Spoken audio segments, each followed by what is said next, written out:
Bien, vamos a terminar el Evangelio de Marcos. Vamos a comenzar el capítulo 13. Saliendo Jesús del templo, le dijo uno de sus discípulos: Maestro, mira qué piedras y qué edificios. Jesús respondiendo le dijo: ¿Ves estos grandes edificios? No quedará piedra sobre piedra que no sea derribada. Y se sentó en el monte de los olivos frente al templo, y Pedro, Jacobo y Juan, y también Andrés, le preguntaron aparte: Dinos, ¿cuándo serán estas cosas? ¿Qué señal habrá cuando todas estas cosas hayan de cumplirse? Jesús respondiéndoles comenzó a decir: Mirad que nadie os engañe, porque vendrán muchos en mi nombre diciendo yo soy el Cristo, y engañarán a muchos. Eso ha sucedido siempre, y sigue sucediendo, y seguirá sucediendo. Mas cuando oigáis de guerras y de rumores de guerras, no os turbéis, porque es necesario que suceda así, pero aún no es el fin. Número 1, no tener miedo. Número 2, entender que es necesario. Y número 3, también entender que todavía no es el fin. Porque se levantará nación contra nación, reino contra reino, y habrá terremotos en muchos lugares, y habrá hambres y alborotos. Principios de dolores son estos. Esto describe el tiempo de hoy. Y luego dice: pero mirad por vosotros mismos, porque os entregarán a los concilios y en las sinagogas os azotarán. Delante de gobernadores y de reyes os llevarán por causa de mí, para testimonio a ellos. Es necesario que el evangelio sea predicado antes en todas las naciones.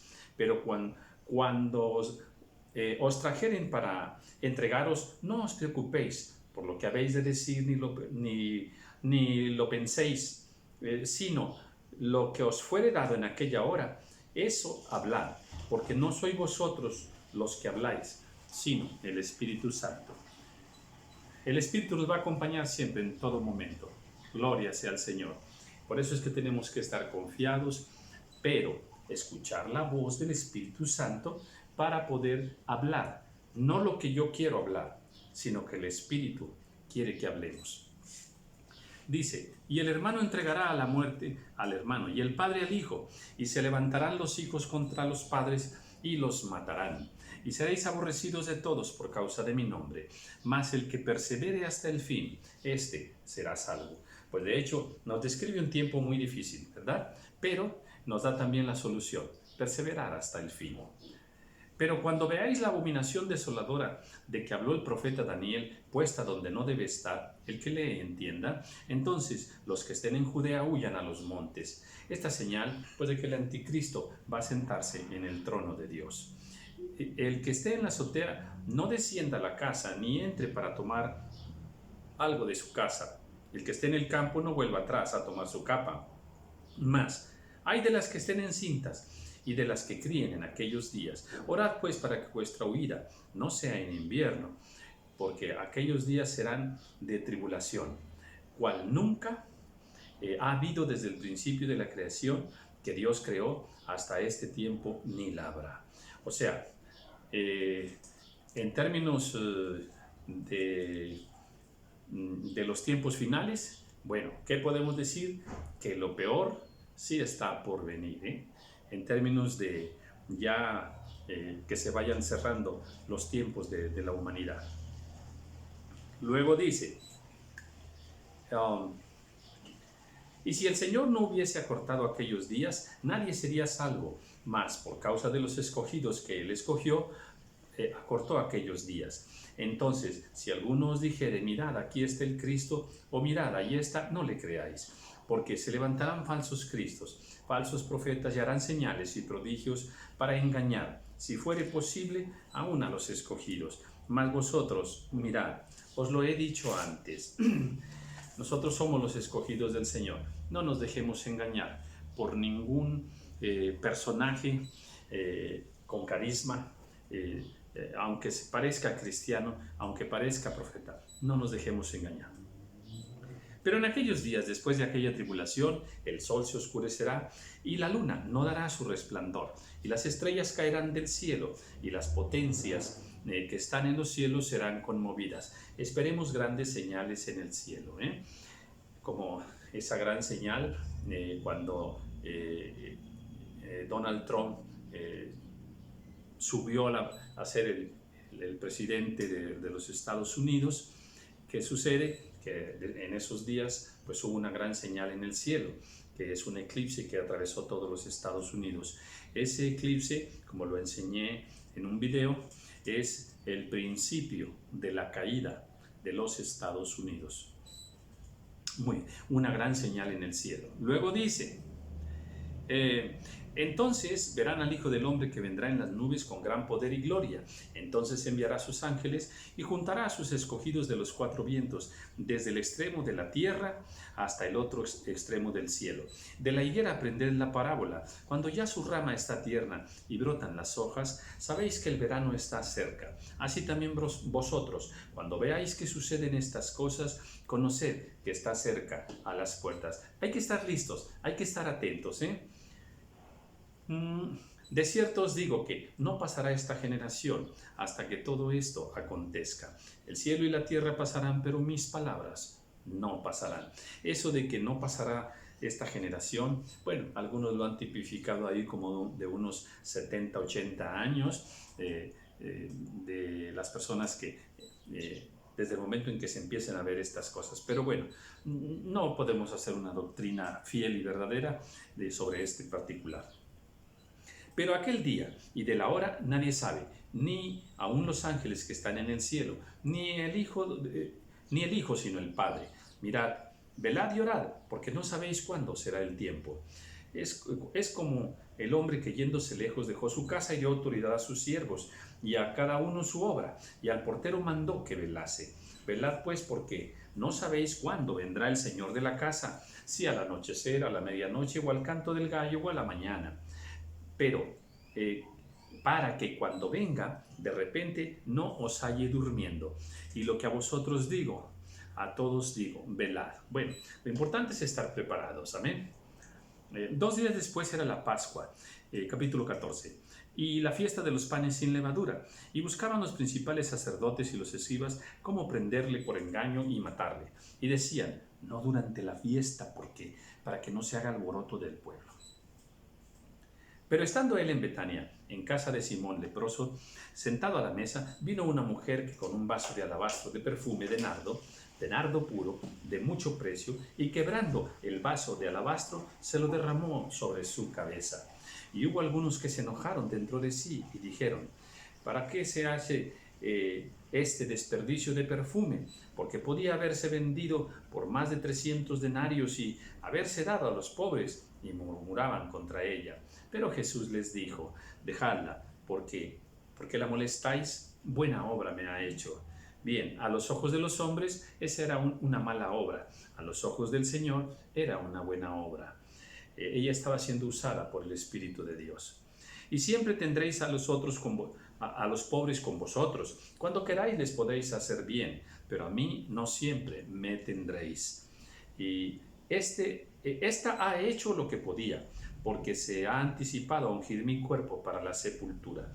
De cierto os digo que donde quiera que se predique este evangelio en todo el mundo, también se contará lo que ésta ha hecho para memoria de ella. Me gusta cuando dice, esta ha hecho lo que podía. Mira, Dios no nos pide mucho, nomás que hagamos lo que podamos. Más lo que podamos, eso hagamos. Entonces Judas Iscariote, uno de los 12, fue a los principales sacerdotes para entregárselo. Ellos, al oírlo, se alegraron y prometieron darle dinero, y Judas buscaba oportunidad para entregarle. El primer día de la fiesta de los panes sin levadura, cuando sacrificaban el cordero de la Pascua, sus discípulos le dijeron, ¿dónde quieres que vayamos a preparar para que comas la Pascua? Y envió 2 de sus discípulos y les dijo, id a la ciudad, y os saldrá al encuentro un hombre que lleva un cántaro de agua, seguidle, y donde entrare, decida al señor de la casa. El maestro dice, ¿dónde está el aposento donde he de comer la Pascua con mis discípulos? Y él os mostrará un gran aposento alto, ya dispuesto, preparad para nosotros allí. Y fueron sus discípulos, entraron en la ciudad, y hallaron como les había dicho, y prepararon la Pascua. Cuando llegó la noche vino él con los 12.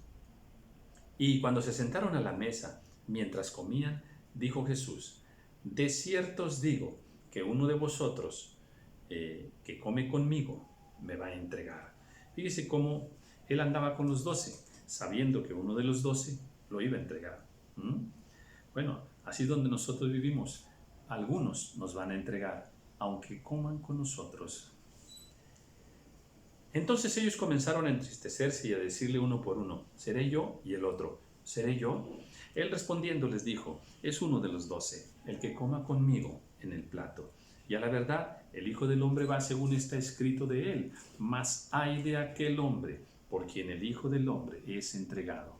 Bueno le fuera a ese hombre no haber nacido. Y mientras comían, Jesús tomó pan y bendijo, y lo partió y les dio diciendo: tomad, este es mi cuerpo. Y tomando la copa, y habiendo dado gracias, les dio y bebieron de ella todos. Y les dijo: esta es mi sangre del nuevo pacto, que por muchos es derramada. De cierto os digo que no beberé más del fruto de la vid hasta aquel día en que lo beba nuevo en el reino de Dios. Aquí señalo lo del nuevo pacto. Bien, qué momento, ¿verdad?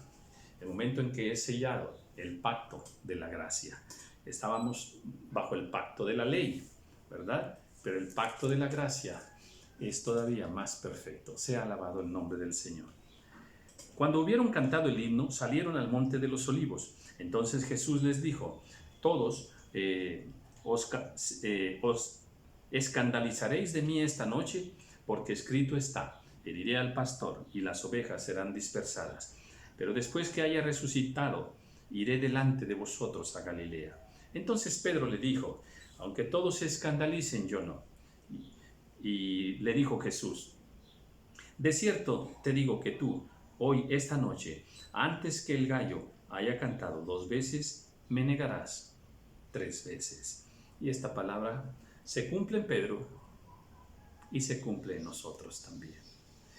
Antes de que el gallo cante, muchas veces negamos al Señor. Mas él con mayor insistencia decía: si me fuere necesario morir contigo, no te negaré. También todos decían lo mismo. Muchas veces nada más le achacamos a Pedro, pero no, aquí dice que todos. Vinieron pues a un lugar que se llama Getsemaní, y dijo a sus discípulos: sentaos aquí entre tanto que voy y oro. Y tomó consigo a Pedro, a Jacobo y a Juan, y comenzó a entristecerse y a angustiarse, y les dijo: mi alma está muy triste hasta la muerte, quedaos aquí y velad. Yéndose un poco delante, se postró en tierra, y oró que si fuese posible, pasase de él aquella hora. Y decía: Abba, Padre, todas las cosas son posibles para ti. Aparta de mí esta copa, mas no lo que yo quiero, sino lo que tú. ¿Podemos orar para cambiar los planes de Dios? Sí. Sí.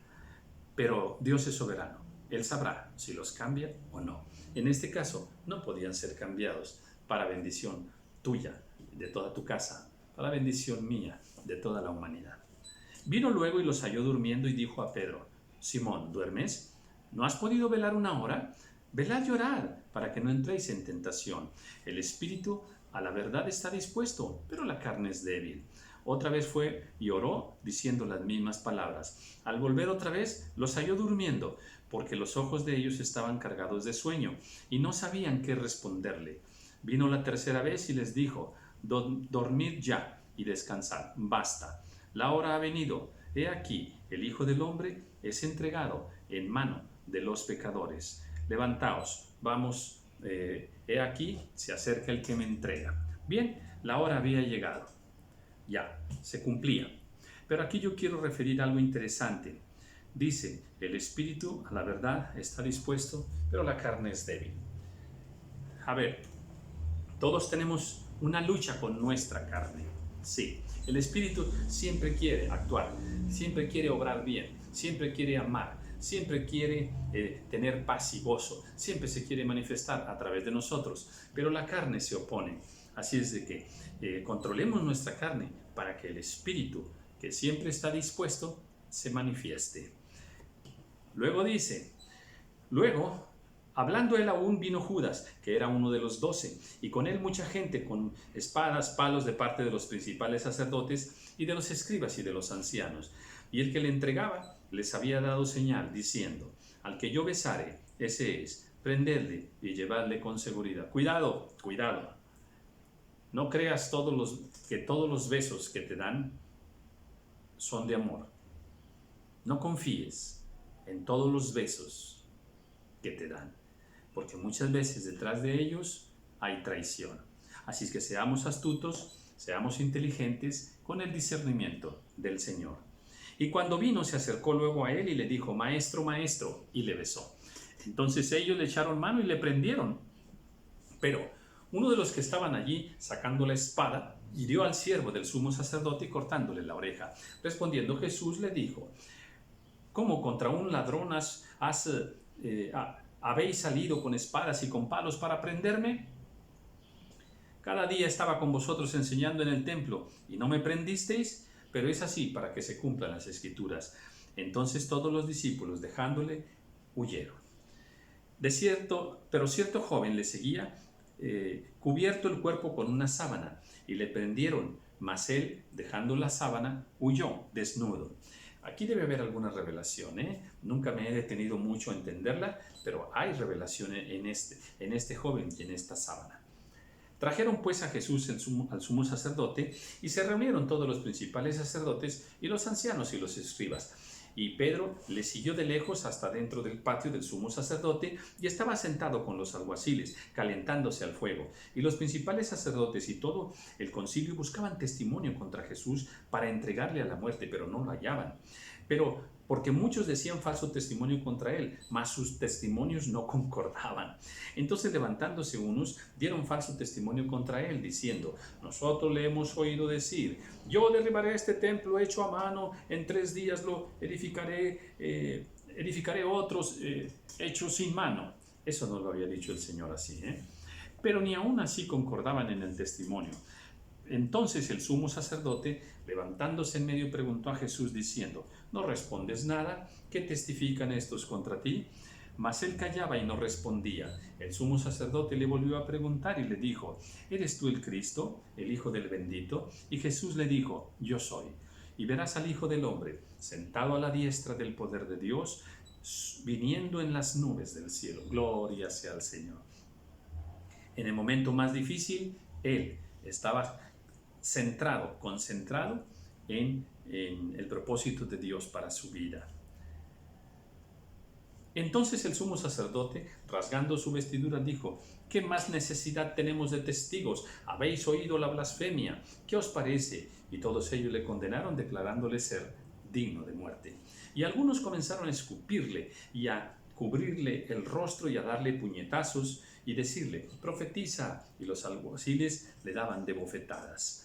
Estando Pedro abajo en el patio, vino una de las criadas del sumo sacerdote, y cuando vio a Pedro que se calentaba mirándole, dijo: tú también estabas con Jesús el Nazareno. Mas él negó, diciendo: no le conozco ni sé lo que dices. Y salió a la entrada y cantó el gallo.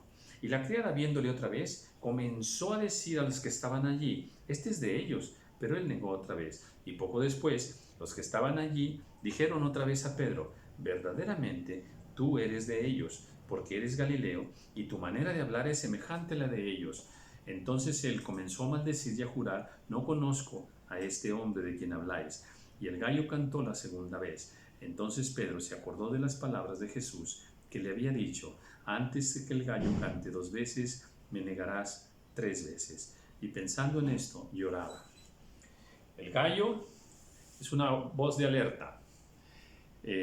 Muchas veces ese gallo nos va a cantar cuando estemos a punto de rendirnos, cuando estemos a punto de negar al Señor. Ese gallo nos va a cantar. Entonces escuchemos el canto del gallo para no negar nuestra fe. Capítulo 15. Muy de mañana, habiendo tenido consejo los principales sacerdotes con los ancianos, con los escribas y con todo el concilio, llevaron a Jesús atado y le entregaron a Pilato. Pilato le preguntó: ¿eres tú el rey de los judíos? Respondiendo, él le dijo: tú lo dices. Y los principales sacerdotes le acusaban mucho. Otra vez le preguntó Pilato diciendo: ¿nada respondes? Mira de cuántas cosas te acusan. Mas Jesús ni aun con eso respondió, de modo que se maravillaban. Ahora bien, en el día de la fiesta les soltaba un preso cualquiera que pidiesen, y había uno que se llamaba Barrabás, preso con sus compañeros de motín. Habían cometido homicidio en una revuelta, y viniendo la multitud comenzó a pedir que hiciese como siempre les había hecho. Y Pilato les respondió diciendo: ¿queréis que os suelte al rey de los judíos? Porque conocía que por envidia le habían entregado los principales sacerdotes. Mas los principales sacerdotes incitaron a la multitud para que les soltase más bien a Barrabás. Respondió Pilato y les dijo otra vez: ¿qué pues queréis que haga del que llamáis rey de los judíos? Y ellos volvieron a dar voces: crucifícale. Y Pilato les decía: pues qué mal hecho. Pero ellos gritaban más: crucifícale. Y Pilato, queriendo satisfacer al pueblo, le soltó a Barrabás y entregó a Jesús, después de azotarle, para que fuese crucificado. Entonces los soldados le llevaron dentro del atrio, esto es, al pretorio, y convocaron a toda la compañía. Le vistieron de púrpura, poniéndole una corona tejida de espinas. Comenzaron luego a saludarle, y salve, rey de los judíos, y le golpeaban la cabeza con una caña, le escupían puestos de rodillas y le hacían reverencias. Después de haberle escarnecido, le desnudaron la púrpura y le pusieron sus propios vestidos y le sacaron para crucificarle. Mucha de esta gente no sabía ni qué pasaba, Nada más eran llevados, decimos en México, como borregos, O sea, eran nada más influenciados por algunos personajes que los manejaron la vida de aquel pueblo. Así ha sucedido por todas las generaciones. Muchas naciones manejan al pueblo, manejan a la gente. Y obligaron a uno que pasaba, Simón de Cirene, padre de Alejandro y de Rufo, que venía del campo, a que llevase la cruz. Y le llevaron a un lugar llamado Gólgota, que traducido es lugar de la calavera. Y le dieron a beber vino mezclado con mirra, pero él no lo tomó. Cuando le hubieron crucificado, repartieron entre sí sus vestidos, echando suerte sobre ellos, para ver qué se llevaría cada uno. Era la hora tercera cuando lo crucificaron, y el título escrito en su causa era: el rey de los judíos. Crucificaron con él a dos ladrones, uno a su derecha y el otro a su izquierda. Y se cumplió la escritura que dice: y fue contado con los inicuos. Y los que pasaban le injuriaban, meneando la cabeza y diciendo: va, tú que derribas el templo de Dios, en 3 días lo edificas.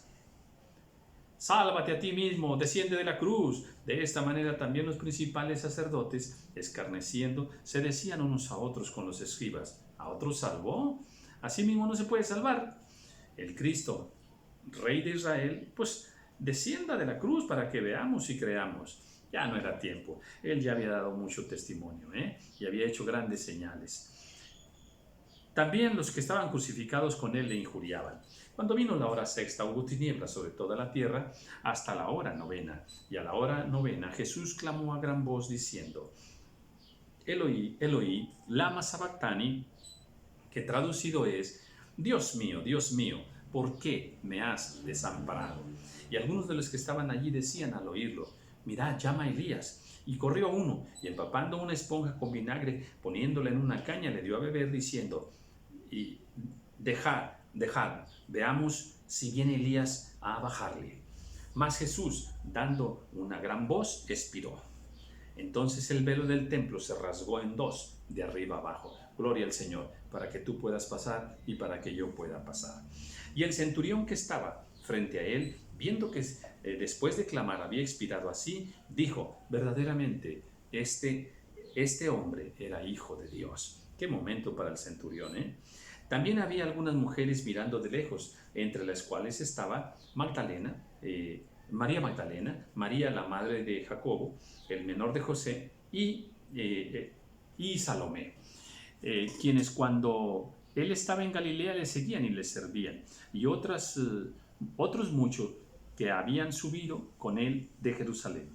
Cuando llegó la noche, porque era la preparación, es decir, la víspera del día de reposo, José de Arimatea, miembro noble del concilio, que también esperaba el reino de Dios, vino y entró osadamente a Pilato y pidió el cuerpo de Jesús. Pilato se sorprendió de que ya hubiese muerto, y haciendo venir al centurión, le preguntó si ya estaba muerto. E informado por el centurión, dio el cuerpo a José. Qué hermoso gesto de José de Arimatea. Amén. Un hermoso gesto de honrar al Señor. Dice, José, el cual compró una sábana y quitándolo, lo envolvió en la sábana y lo puso en un sepulcro que estaba acabado en una peña, e hizo rodar una piedra a la entrada del sepulcro, y María Magdalena y María, madre de José, miraban dónde lo ponían. Cuando llegó el día de reposo, María Magdalena, María, la madre de Jacobo, y Salomé compraron especias aromáticas para ungirle. Sabemos que esto era una tradición que así se hacía con los muertos. Y dice, pero decían entre sí, ¿quién nos removerá la piedra a la entrada del sepulcro? Pero cuando miraron, vieron removida la piedra, que era muy grande. Y cuando entraron en el sepulcro, vieron a un joven sentado al lado derecho, cubierto de una larga ropa blanca, y se espantaron. Vieron a un joven, los ángeles son jóvenes. Mas él les dijo, no os asustéis, buscáis a Jesús Nazareno, el que fue crucificado, ha resucitado, no está aquí. Mirad el lugar donde le pusieron. Pero id, decid a sus discípulos y a Pedro, que él va delante de vosotros a Galilea. Allí le veréis, como él dijo. Y ellas se fueron huyendo del sepulcro, porque les había tomado temblor y espanto. Ni decían nada a nadie porque tenían miedo. Claro. Momentos gloriosos como estos espantan a cualquiera, porque rompen con todo lo humanamente conocido, ¿verdad? Un hombre que ha resucitado tremendamente después de verle cómo le han matado, pues eso es un testimonio maravilloso del poder de Dios. Luego dice, habiendo pues resucitado Jesús por la mañana, el primer día de la semana, apareció primeramente a María Magdalena, de quien había echado 7 demonios. Yendo ella, lo hizo saber a los que habían estado con él, que estaban tristes y llorando. Ellos, cuando oyeron que vivía y que había sido visto por ella, no le creyeron. Bueno, en primer lugar aquí, subrayar el maravilloso amor, la grande misericordia que Dios tuvo con María y con muchos de nosotros, que en otro tiempo nuestros caminos no estaban bien y hasta pues estábamos tomados por las tinieblas. Ahora, sirviendo al Señor. Gloria al Señor. Pero después apareció en otra forma a 2 de ellos que iban de camino yendo al campo. Ellos fueron y lo hicieron saber a los otros, y ni aun a ellos les creyeron. ¡Qué dureza, qué dureza! Bueno, pero a ver, no los condenemos, igual estamos nosotros. Esta es la condición humana. Finalmente se apareció a los 11 mismos, estando ellos sentados a la mesa, y les reprochó su incredulidad y dureza de corazón. Aquí está. Porque no habían creído a los que le habían visto resucitado. Y les dijo, id por todo el mundo y predicad el evangelio a toda criatura. El que creyere y fuere bautizado será salvo, mas el que no creyere será condenado. Y estas señales seguirán a los que creen. En mi nombre echarán fuera demonios y hablarán nuevas lenguas. A ver, Señor, ¿qué estás haciendo? No, Señor, no. A ver, ¿a quién estás mandando a predicar? ¿A todo el mundo? ¿A los incrédulos? Estos incrédulos que les acaban de decir que resucitaste y no creen, y tú estás diciendo que ellos tienen dureza de corazón. A ver, son incrédulos, tienen dureza de corazón, y a estos tú los estás enviando a predicar. Pues sí, a través de ellos, como de ti y de mí, Dios sigue llevando la salvación a todo el mundo. No somos dignos, Él es digno. No somos las mejores personas, pero en Él tenemos justicia. Él es nuestra justicia. Él no nos aplica justicia, nos aplica misericordia. Y Él es el que hará las obras. Así es de que no miremos nuestra condición humana, porque somos incrédulos, no somos fieles. Somos duros de corazón muchas veces, pero Dios en nosotros, su amor, su gracia, su misericordia, es lo que hace la diferencia. Cristo en nosotros, el amor para el mundo. Y luego entonces dice, Y estas señales seguirán a los que creen. En mi nombre echarán fuera demonios, hablarán nuevas lenguas, tomarán en las manos serpientes, y si bebieren cosa mortífera no les hará daño. Sobre los enfermos pondrán sus manos y sanarán. Esta palabra se cumple hoy. Esto lo tenemos que seguir haciendo. Hoy, en este 2020, un año sacudiendo las conciencias, sacudiendo las estructuras del mundo, de todas las naciones, de toda la humanidad. En este tiempo, Jesús es la respuesta. Jesucristo es el camino y la verdad y la vida. Y daremos testimonio de esto que Él dijo que podíamos hacer en su nombre. Dice, el que creyere y fuere bautizado será salvo. Hagámoslo, hagámoslo. Y el Señor, después que les habló, fue recibido arriba en el cielo y se sentó a la diestra de Dios. Y ellos, saliendo, predicaron en todas partes, ayudándoles el Señor y confirmando la palabra con las señales que la seguían. Amén. Sigamos compartiendo, sigamos hablando del Señor. Dios confirmará su palabra en ti. Gloria sea al Señor. Aquí terminamos el Evangelio de Marcos y seguiremos adelante. Dios te bendiga.